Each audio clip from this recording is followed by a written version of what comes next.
And Thai's teaching is so impressive that it seemed like the whole world was watching to me when I was listening to Thai. But actually, when we watch the old videos and they go through the audience, sometimes it's even fewer people than are sitting here.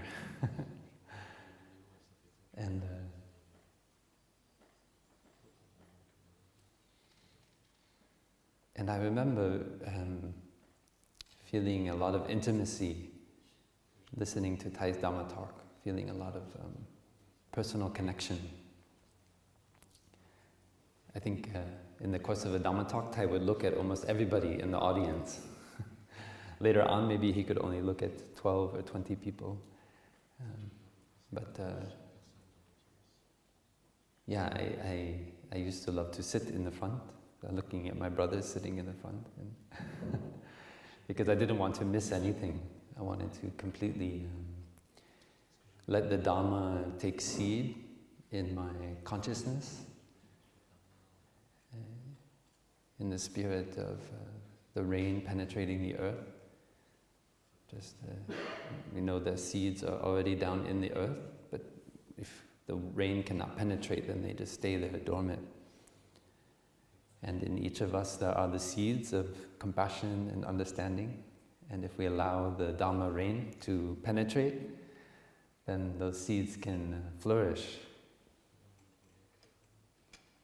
We may think we're not a compassionate person, we're not someone who has understanding. But when we hear the Dharma, then there's some joy, there's some pleasant feeling that comes up. That's the seed of understanding and the seed of compassion. And it brings with it a lot of joy. Because when we have understanding, we no longer fear. We don't have so much fear about death. We don't have so much fear about illness. And that is the kind of seed that we desperately need to water right now. So here in Plum Village, we've been reflecting a lot. Reflecting on the good conditions that we have to practice. We have a community of practice. We discover ourselves to be in a good situation where there are many people who are very mindful. All of us here are monks or long-term practitioners, and we've learned the basic teaching of mindful breathing, mindful walking, and so we feel very at ease when there's an announcement that we cannot go anywhere. Here in France, we have to have a kind of paper. I don't have mine on me right now because I'm at home, but in my jacket I have a few of these attestations. And when we want to go out for a walk, we need to sign our name and our date of birth and our address, and then we need to check a box saying we are going for individual exercise. It means we're not going to play football, but we are just going for a walk. And then if we are stopped by the gendarme in the road, then we can show that piece of paper, and we feel they can see that we are participating in supporting the transmission of the virus, in not transmitting the virus. Sorry.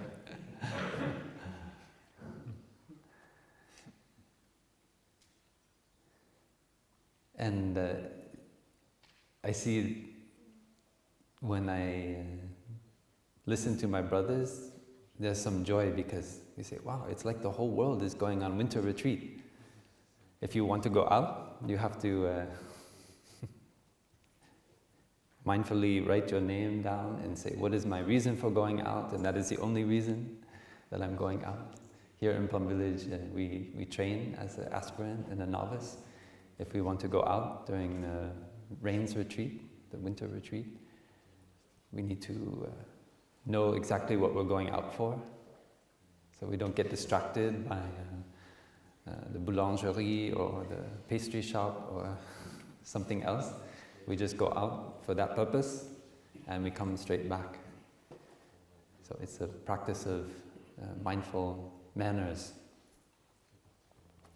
We set our intention, we follow through with the intention, and then we come straight back home. And so now, as a country, France gets to practice this. We need to reflect before we go out, look at the piece of paper and write down what is our reason for going out. And if we are out, we have a mindfulness inspector at a national level to help us to make sure that we comply with our original intention of going out.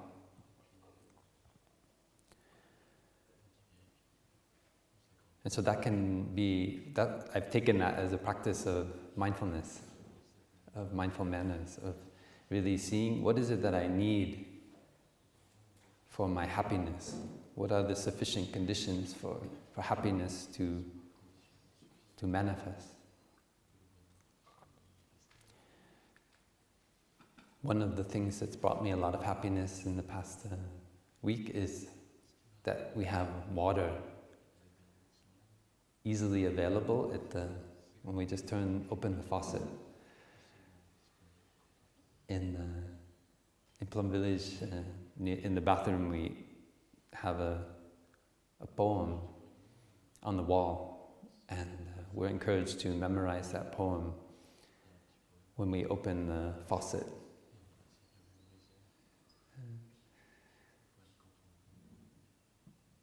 It says, water comes from high mountain sources. Water comes from deep in the earth.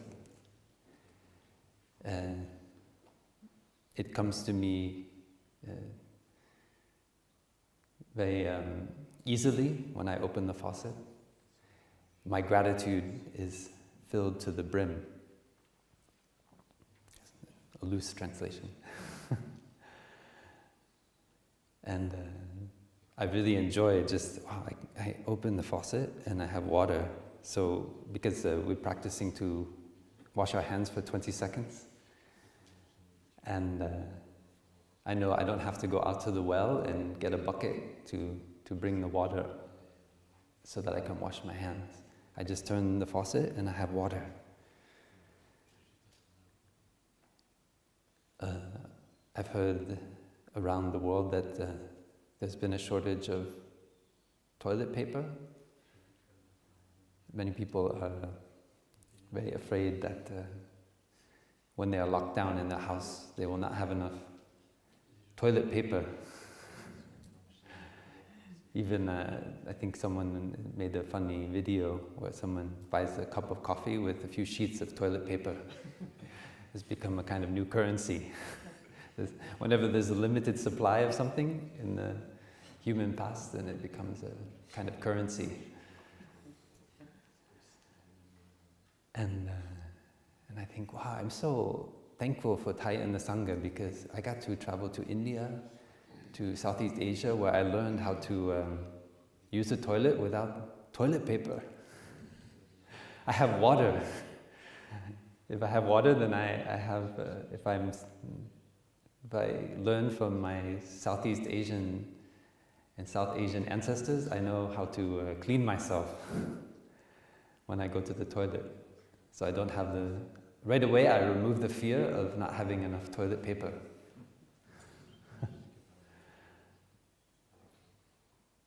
And there are many things like that that are contributing to my happiness.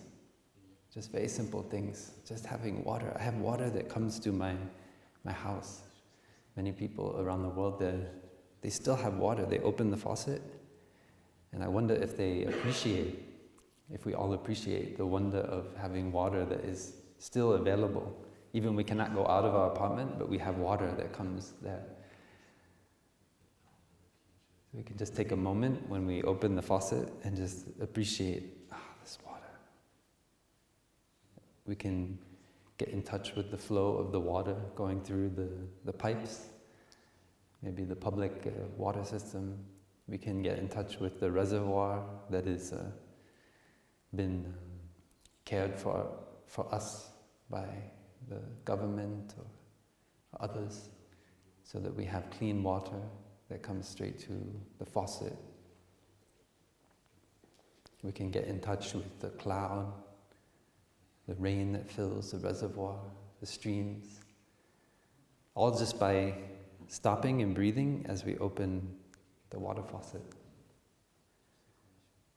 So even we feel shut in, we cannot go out, but we can see the cloud, we can see the stream, we can see the crane that is flying and landing on the water, on the trees by the reservoir.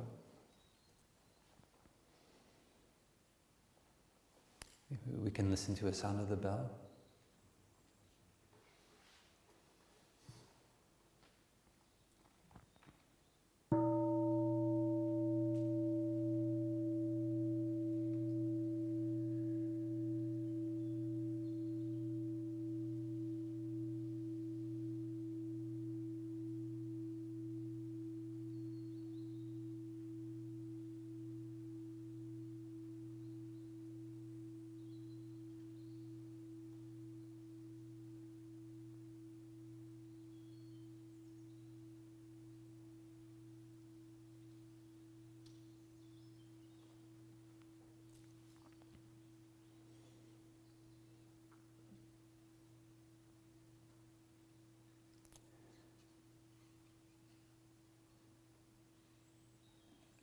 Yesterday,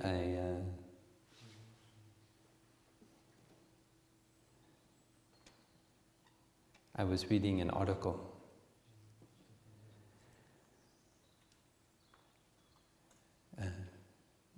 Part of my practice has been to limit my consumption of the news to only a little bit each day, because I know if I consume too much information, especially in a difficult situation like we have now, that I can, if I'm not mindful, that information can overwhelm me. But I was reading an article by a man, a doctor named Larry Brilliant, who we met a few times in San Francisco. He came to an event I offered for tech CEOs in 2013. And he participated in he's very almost eradicating smallpox around the world. And so he's an expert on pandemics and epidemiology, a doctor. And I saw that in that article he practiced to look deeply into the present situation, that we have already had many conditions present for this pandemic to occur. We only needed the final condition, which we call COVID, or the SARS-CoV-2, is that right? That's the virus, I think the official name now, a kind of coronavirus. And as human beings, we tend to simplify things, and we think that there is one cause for events that occur. That is a simplistic way of looking at what is happening. We see, for example, when we come in a room and we flip the light switch and the light comes on, so we say the cause of the light turning on is my finger lifting the switch.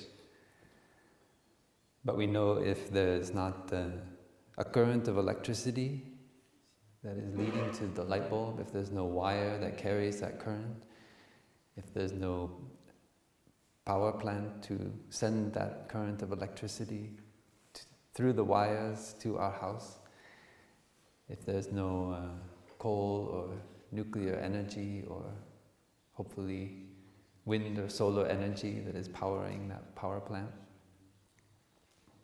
that there will not be sufficient conditions for that light bulb to illuminate.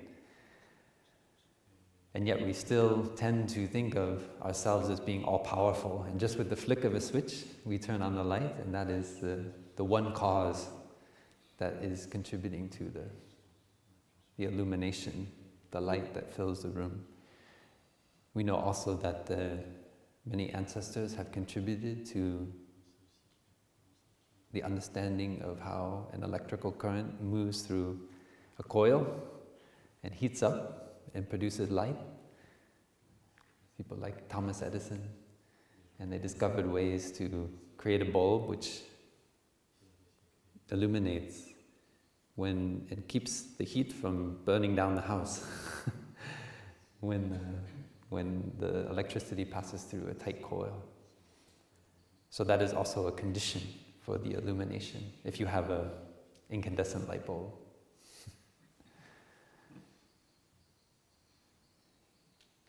So when we look deeply into every phenomenon, we can see that there are many conditions actually, and it is very simplistic to look at it in a linear way. And so that has been my practice when looking at the SARS-CoV-2 and its spread around the planet, that actually we have already more than enough conditions for the virus to spread, and that the transmission of this virus from maybe some animal in a market possibly in Wuhan is only the last condition which is necessary for the virus to spread.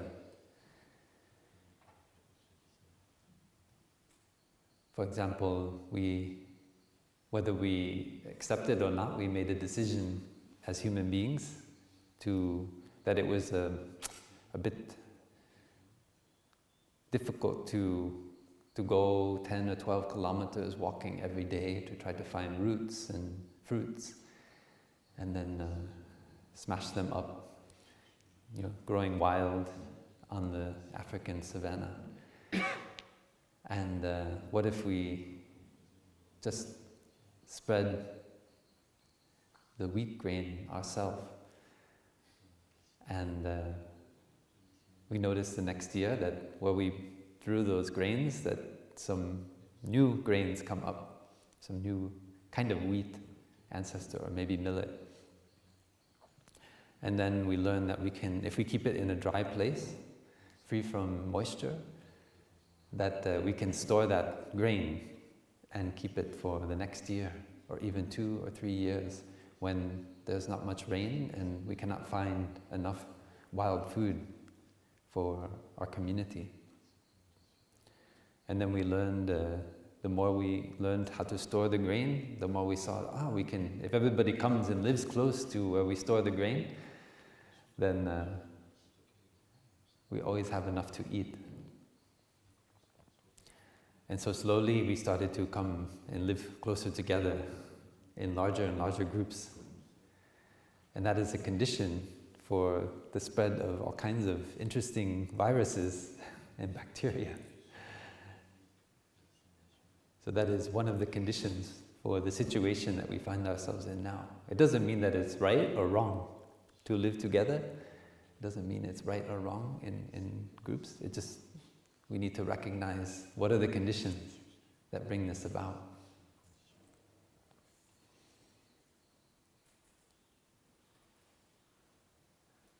For example, we all like to travel.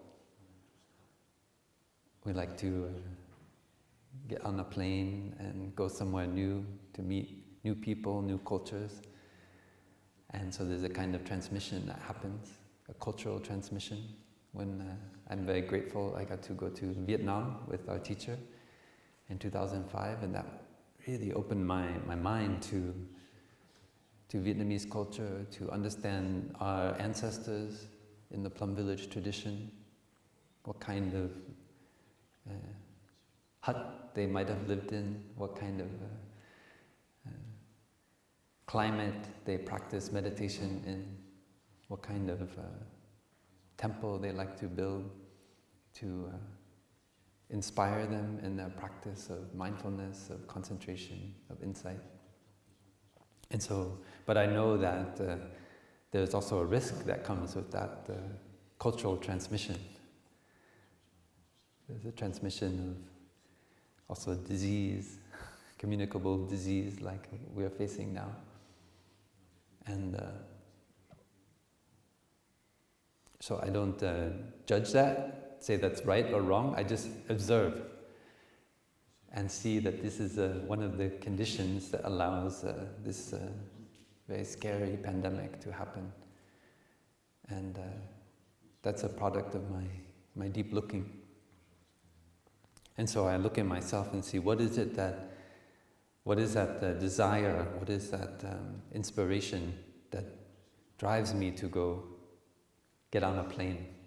I know that getting on that plane also puts carbon into the atmosphere in large quantities, and it contributes to the climate crisis. So this is all part of what we do as a meditator. We try to look into all the causes and conditions that give rise to an effect, like traveling across the world. And then we can learn to breathe and embrace that desire, that maybe kind of restlessness inside. The feeling that somehow inside of me, there's not enough conditions for my happiness.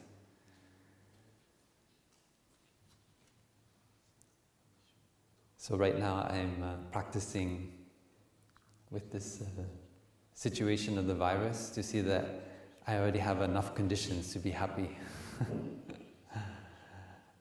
Right here and right now. This morning I was sitting and listening to a guided meditation offered by Thai. We're very lucky we have a skillful, mindful programmers in our community. Kata and others have developed the Plum Village app, which is you can download onto your phone, your iPad, and you can download as well meditations that that were recorded from our teacher. And so whether we're in our apartment or we're in our room, we can just, when we have an internet connection, we can download those meditations, and then 20 minutes, 17 minutes, learn how to recognize the good conditions that we have right where we are to be happy, to be joyful. It helps me to hear Thai say it again and again. Maybe that's my conditioning, because I'm used to listening to my teacher. There's also other brothers and sisters on there, but somehow I haven't gotten to that point yet. I keep going back to Thai. Something in Thai's voice and my trust in our teacher. And I also trust in my brothers and sisters, but maybe a little bit more in Thai. And so I was listening to that meditation we did just now. In, out, deep, slow, calm, ease, smile, release. Present moment, wonderful moment. So starting with the breath, we come to see that this present moment is wonderful, that it already has enough conditions for us to be happy. whether we're sitting in an apartment in New York City, whether we're on lockdown in Sydney, Australia, whether we're in a farm in the countryside by ourselves, looking out at the sun rising in the morning, we already have enough conditions to be happy. That is sure. Even if we are sick, even if we have the virus and in the symptoms, very, very hard, very difficult to breathe, then every slight bit of air and oxygen that can come still into our lungs, ridden with pneumonia, it's still a condition for happiness. It means we're still able to breathe. You can listen to the sound of the bell and come back to our breathing.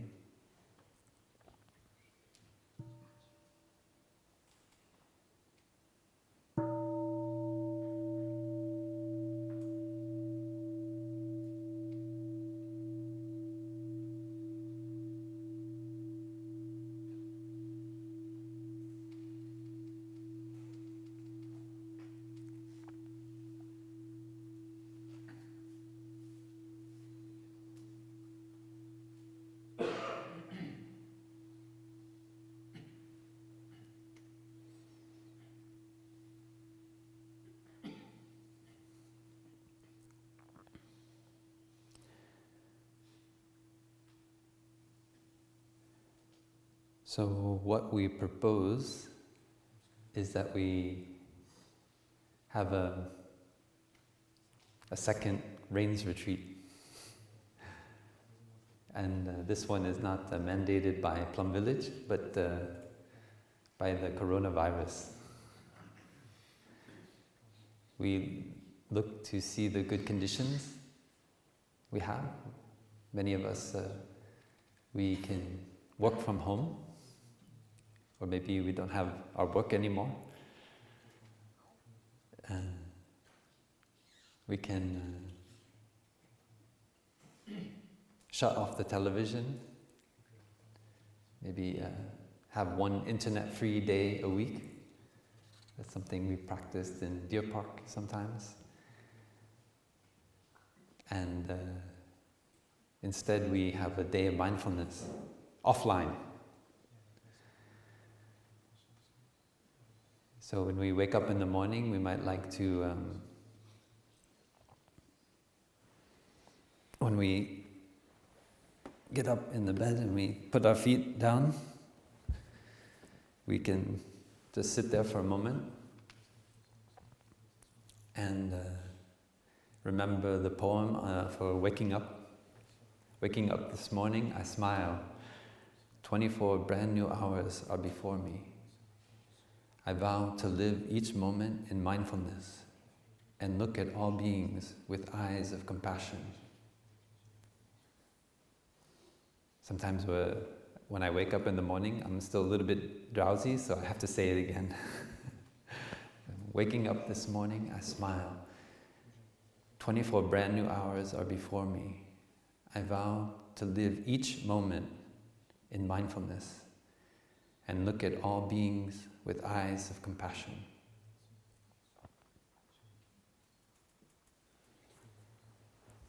That way we can transform our habit energies. Something that we practice here.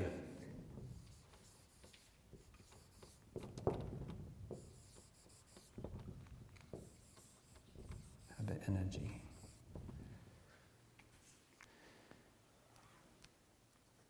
We all have habits, things that we like to eat for breakfast, things that we do as soon as we wake up in the morning. And if we're not careful, then with our smartphone, we can let technology lead our habit energy. If you have our phone next to our bed and we wake up in the morning, maybe the first thing we do is we pick it up and we look at all the scary and horrible things that are happening in the world. Or maybe we see all the projects that we are caught up in and people who are trying to desperately to contact us and tell us what they want us to do. And so long as we continue to look at our phone as soon as we wake up, then that will become a habit energy. Automatic, we just wake up and we look and see what are other people telling us to do this morning. So I've been practicing lately. I admit I am one person asked by the Sangha to have a phone. And there have been times when, thinking that I'm doing the service of the Sangha, I'm checking my phone as soon as I wake up in the morning. And I saw pretty quickly that this is not going to work. This is not going to help my meditation practice. So I have to change that habit energy. I have to put my phone somewhere else. And I bought this little watch here. I'm not doing advertising, but this watch was very popular when I was in high school. It was very out of fashion, I guess, but maybe it's coming back into like retro fashion. It's a Casio, it cost me 10 euros. I was in Italy on a hiking retreat last year, and I went by a hardware store, and I saw this in the window, and I was very surprised. It made me so happy. I felt like I was a teenager again. Wow, they're still selling this watch. And it's wonderful because this watch, it doesn't have Bluetooth. It doesn't have an internet connection. It doesn't have you cannot connect your AirPods to this watch, no matter how hard you try. And the battery in this watch can last up to 5 years. You don't have to take it off and charge it every day. This is amazing technology. We've come a long way. In the 80s, we had watches that could run on one battery for 5 years. And now, in the 21st century, we have watches that you have to charge every day. So we've made a huge advance in technology, supposedly. And so I have this watch next to my bed. So I can tell what time it is when I need to get up for sitting or walking meditation. I'm lucky that in our community we have a bell, so we don't need to look so much at the watch. But this was one way that I transformed my habit energy. I thought, wow. I look at my phone for the time, but somehow half an hour later, it only takes me a second to know what time it is, but somehow there's so many other interesting things on this phone. And if I'm not mindful, a half an hour later, when I went to look for the time, I discovered that I forgot entirely what I looked at that phone for. And I continued to do many other things and get many other projects from other people. A few years ago, I discovered my email inbox. I looked at it in a new way. I said, it's like a to-do list where anybody in the world can post and tell me what to do. Instead of me telling me what to do, I get the whole world for free. If they have my email address, they can write to me and tell me what they want me to do. And that's when I started taking a break from email, not responding so much to what is there. And the same could be for text messages, for many kinds of things. So this is a way of looking into our habit energy and transforming that energy. In Vietnamese, it's called tap ki.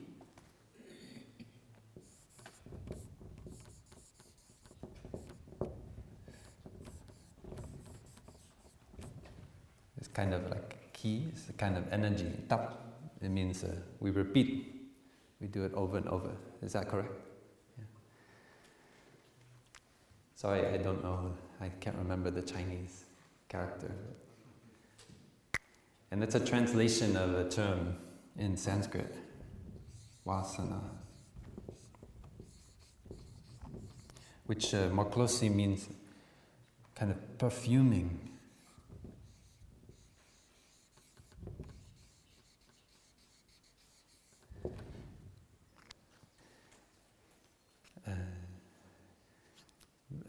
We have a few brothers in our community, like Brother Tai Min Hee here, and also Phap Tien. When the lotus flowers bloom in the summer, they like to go out in a boat and take the tea and put it inside the flower. And in the nighttime, when the flower closes, then the perfume from the lotus flower penetrates the tea. And if you leave it there for, I think, many days, right? Or just one night, okay, then that's enough for the perfume from the flower to penetrate the tea. And then you go out again the next morning in the boat and you collect the tea, and you can have lotus perfume, lotus scented tea. Whenever I think of this vasana, I remember that image of allowing the wonderful fragrance of the lotus flower penetrate the tea. So in our mind, we have seeds, and those seeds are penetrated by the perfume of our action. What we think, what we say, what we do, it doesn't only have an effect in the present moment. The perfume of that action continues to penetrate the seeds in our consciousness. And when those seeds then sprout up, later on, they are transformed. They are no longer the same seed that we had before, but they have a new fragrance. They have the fragrance of our action.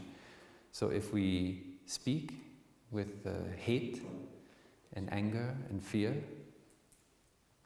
then our actions in the future will have the fragrance of violence and fear.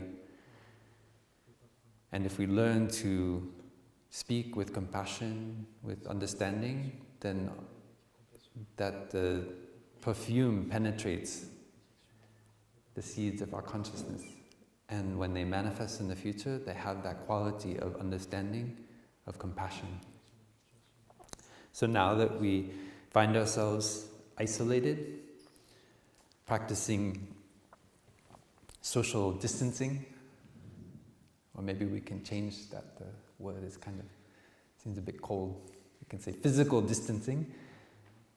We can still practice social connection, because now is an important time for us to communicate, to have a connection.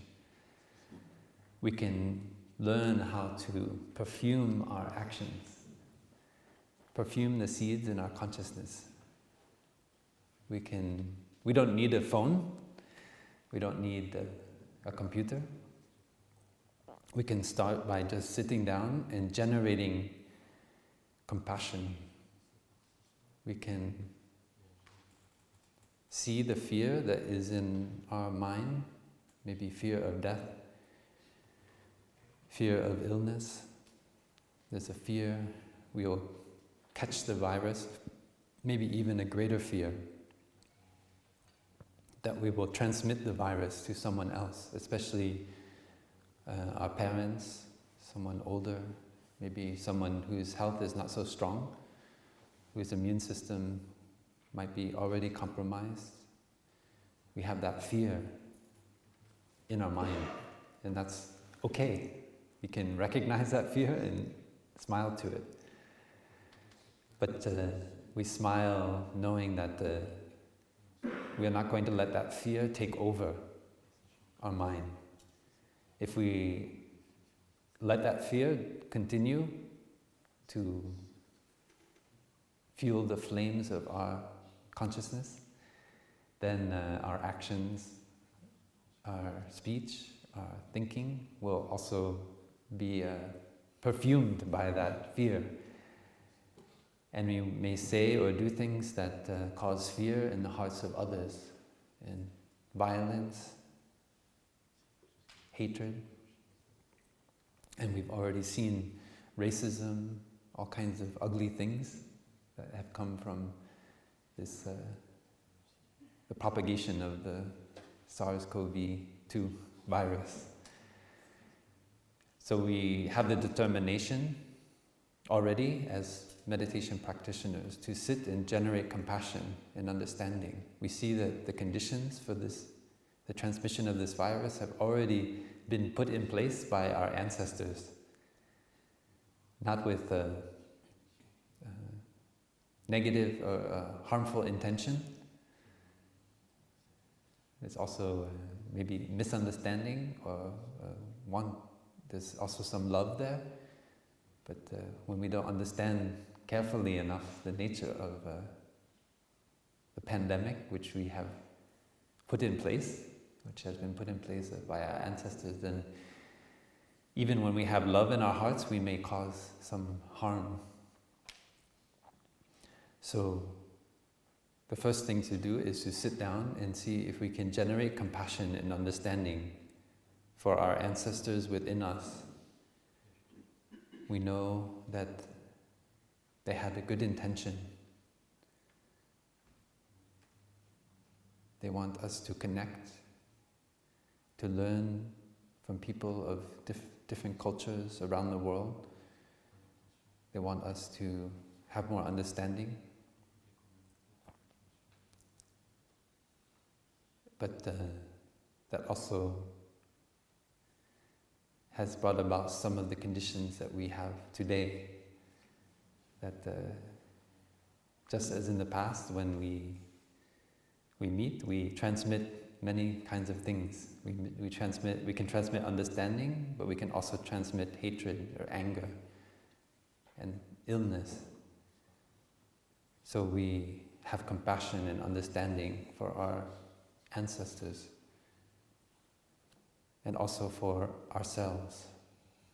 In the present moment, we know we haven't always acted skillfully. We haven't always been kind. We haven't always been understanding. We haven't always cultivated compassion. But now we are determined to transform our mind, to generate compassion towards ourselves, to see that we have weaknesses, but we still have many good qualities. So we can breathe in and allow that compassion to fill our body and mind. Even compassion towards the SARS-CoV-2 virus. It is only doing what it is. It is only fulfilling its nature. It doesn't have a bad intention. It's just that conditions are sufficient and it is contributing to the pain and suffering of many people. So we allow our compassion to then spread to a wider circle. We send that compassion to those who are in isolation together with us. It's not easy to live together. In our daily lives, we know that we can go out in the street, go shopping, maybe go to a party. But now we are all together in one place, maybe one apartment, one house. And we don't know for how long we will be like that. So we can send our compassion to our family, to our loved ones, to those whom we share a space in isolation. And then we can widen that circle of compassion and send it out to people who are suffering, those who are dying in Italy, in Spain, the old, the sick.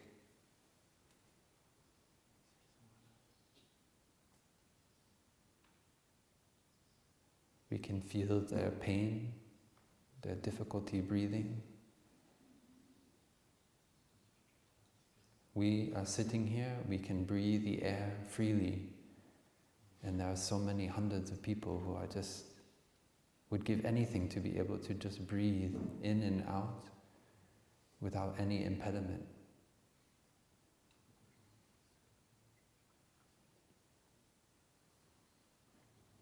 To all the medical staff, the heroes who are risking their own health by treating those who cannot breathe easily with pneumonia.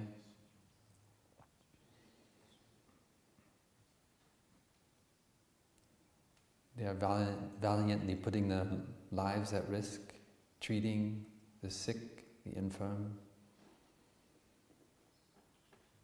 All those people who are keeping in contact with elderly and socially isolated people around the world, making sure they feel remembered, they feel heard, they feel cared for. So we can send that compassion so that it envelops the whole planet Earth, to all living beings who are living in fear, who are overwhelmed by illness.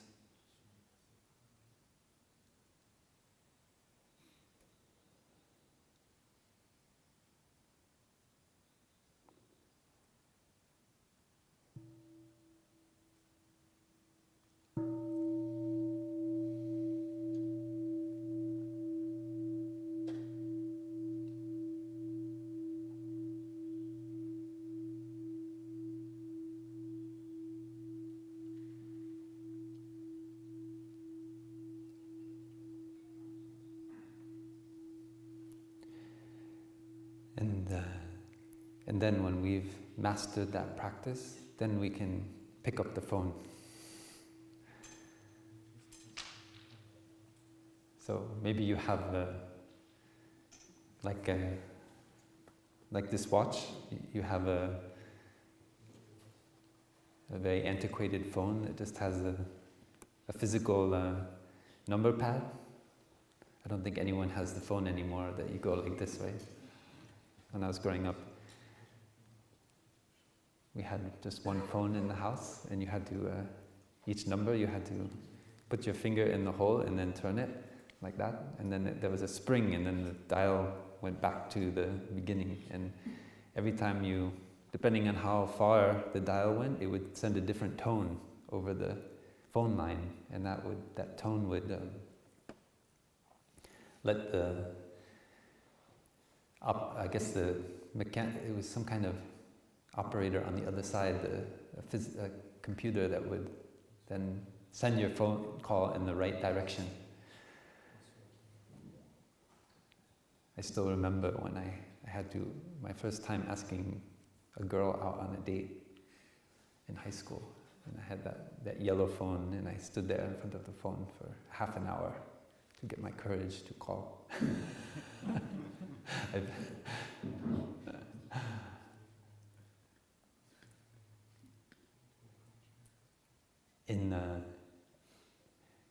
When my father was a boy, I think there are not so many people who remember this anymore, who are still alive.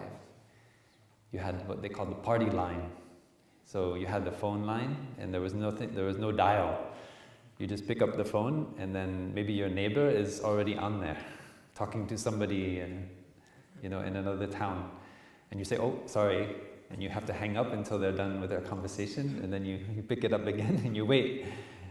And so all the neighbors could listen in on each other's phone calls.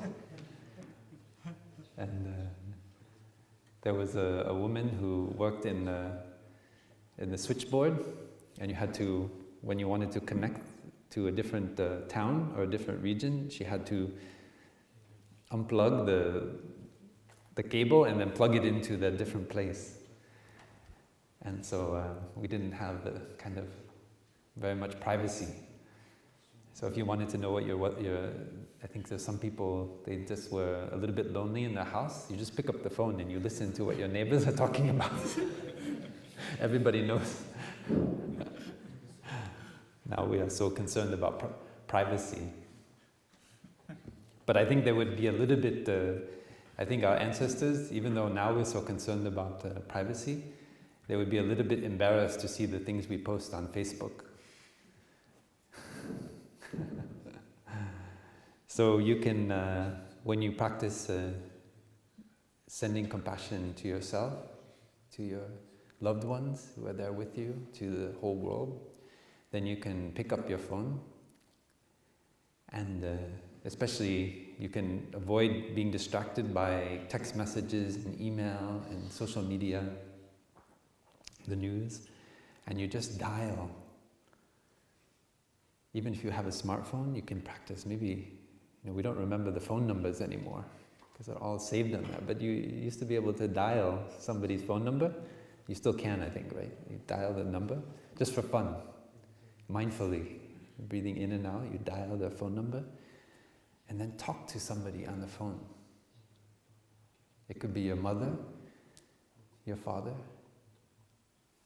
Not the FaceTime, not the Zoom, not the... You don't need to look at them, just talk. Just the sound of their voice. And then your mind is ready to practice what we call loving speech.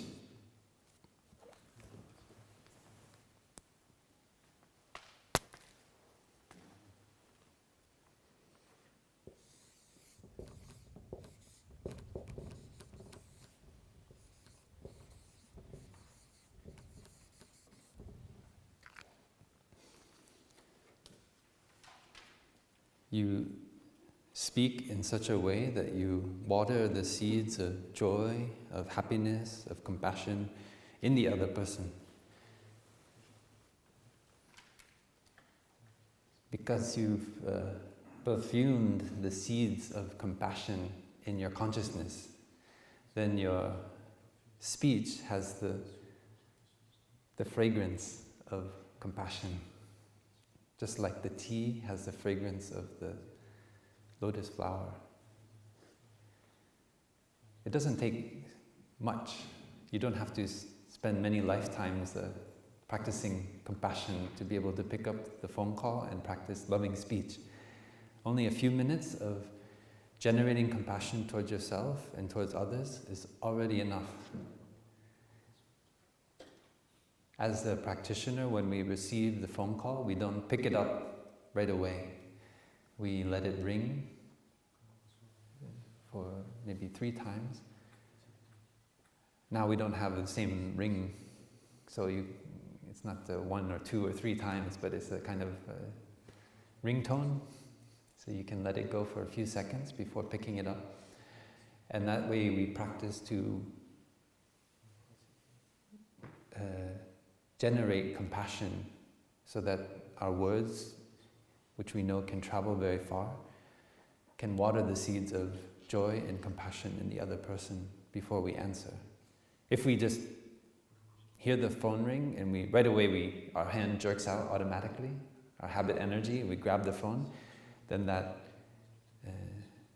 restlessness, that jerkiness will then be transmitted over the phone through our speech. So the first thing to do when we hear the phone ring is come back to our breathing, generate compassion and understanding, and then we pick up the phone and we call. And we see how we can use our speech to water the seeds of joy, of love, of compassion in the other person. Because they may be experiencing isolation, fear. They may be overwhelmed with a fear of death, a fear of illness, a fear of contracting the virus, a fear of being isolated, being cut off from society. So they might have many, I don't know how you say, bushels of toilet paper stocked up in their house. And the only way they can generate a sense of security is by knowing that they have enough toilet paper to last a long time. But somehow that, even with all that toilet paper, it's not enough to really feel safe, to feel the energy of non-fear. But when they receive our call, and we have practiced well to generate compassion in ourselves, then our words, our loving speech, help them to receive the gift of non-fear. In the Buddhist tradition, we talk about 3 kinds of gifts. One is material.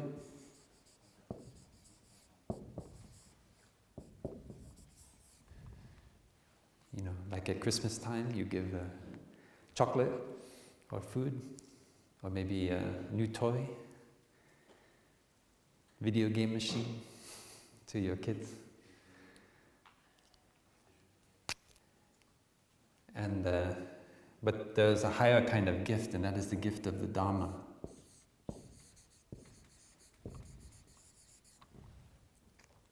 It means we share.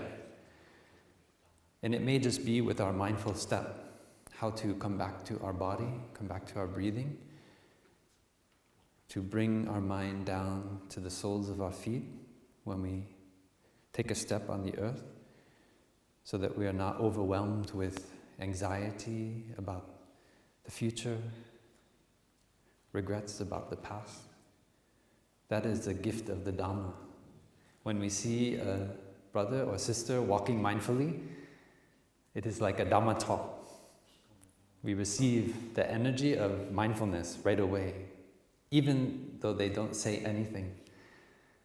So the Dhamma is not only transmitted by words, it also can be transmitted by our body, by our feelings, by our perceptions, by our way of thinking, speaking, and acting.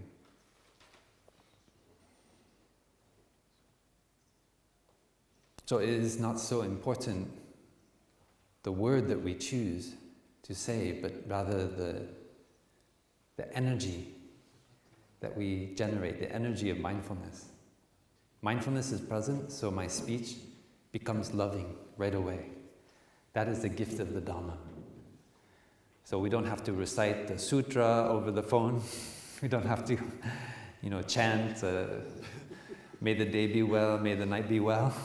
Maybe our mother or father would think we're a little bit strange if we pick up the phone and we chant, may the day be well to them.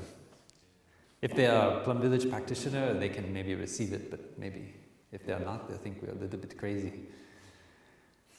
But through our energy of compassion and mindfulness, we offer a loving speech. And that is already offering the gift of the Dhamma. But the greatest gift is the gift of non-fear.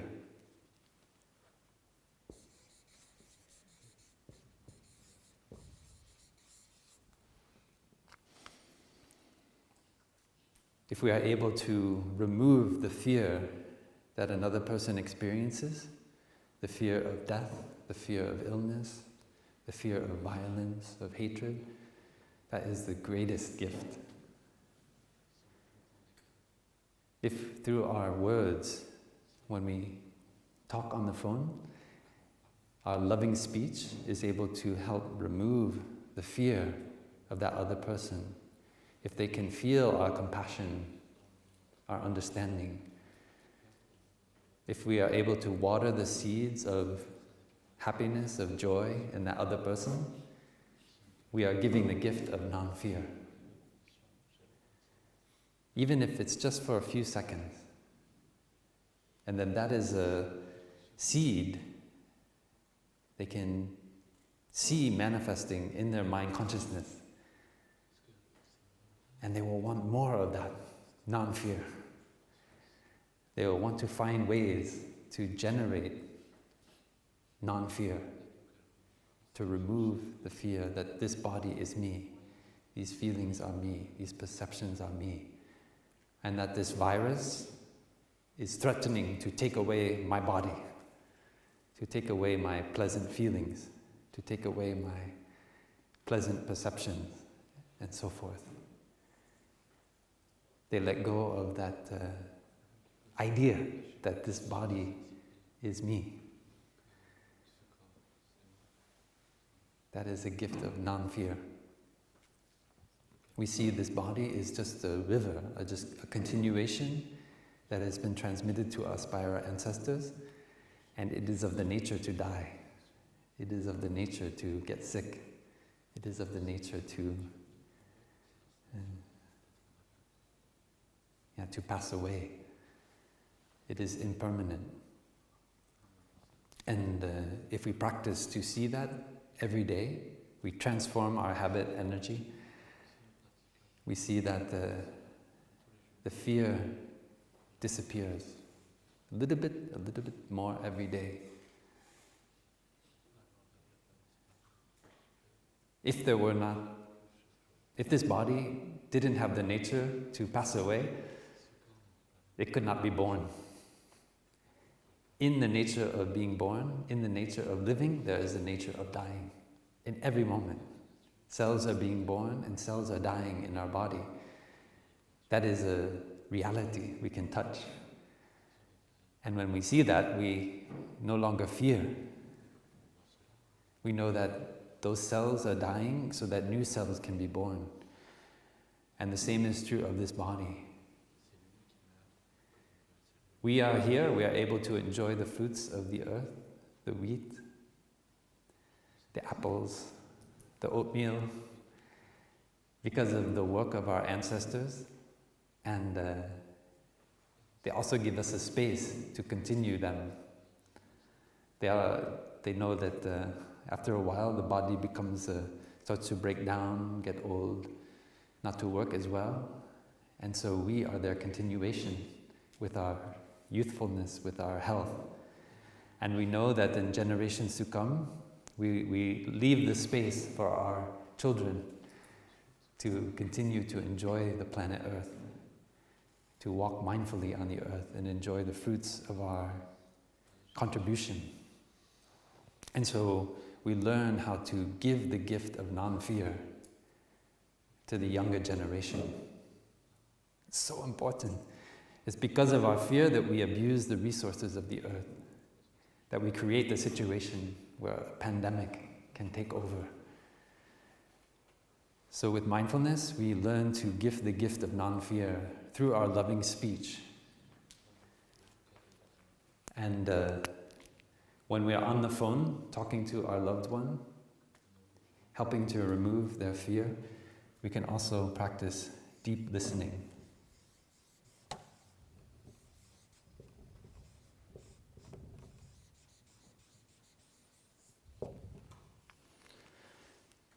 It means that we are able to listen to their fear, their worry, their anxiety in such a way that they feel lighter, they feel heard, they feel cared for, even if it's only over the phone.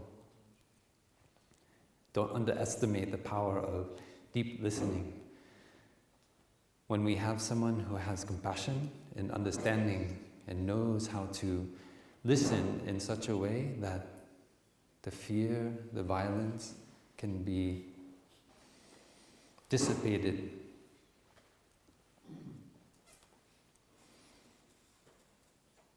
then we are giving a gift of deep listening to that person. So please, I invite you to look at this situation, to make it what looks like a difficult situation into a situation of happiness, of joy. Even if we are in a small apartment in Paris. I read yesterday there's a man who ran a marathon on the porch of his apartment in Paris. His porch is 7 meters long. That is someone who knows how to find the conditions of happiness right where they are. So please, we know that there are many people in the world who experience political oppression, who are sitting in a jail cell, and they only have a few meters. Like in the past, Thai had one nun student, and she was arrested for distributing, I think, some of the Dharma material in the time of the Vietnam War. And she only had a cell, I think, about 3 or 4 meters square. And every day she would practice for many hours, walking meditation, coming back to her breathing, just like Thai advised her. She would walk around the 4-meter square cell in mindfulness. She learned to master her mind, even on such difficult situations as being in just a small cell like that. She's able to generate happiness and not let her mind be carried away by fear about the present moment or anxiety about the future. She doesn't know what will happen in the future either. So if she can do it, then we can do it. It doesn't mean you have to run a marathon on your porch, but you can use your apartment, your house, as a practice center. And this week we have an opportunity. Many Dharma teachers from the Plum village tradition have offered an online course via Lion's Roar. And I heard that almost 50,000 people have signed up already.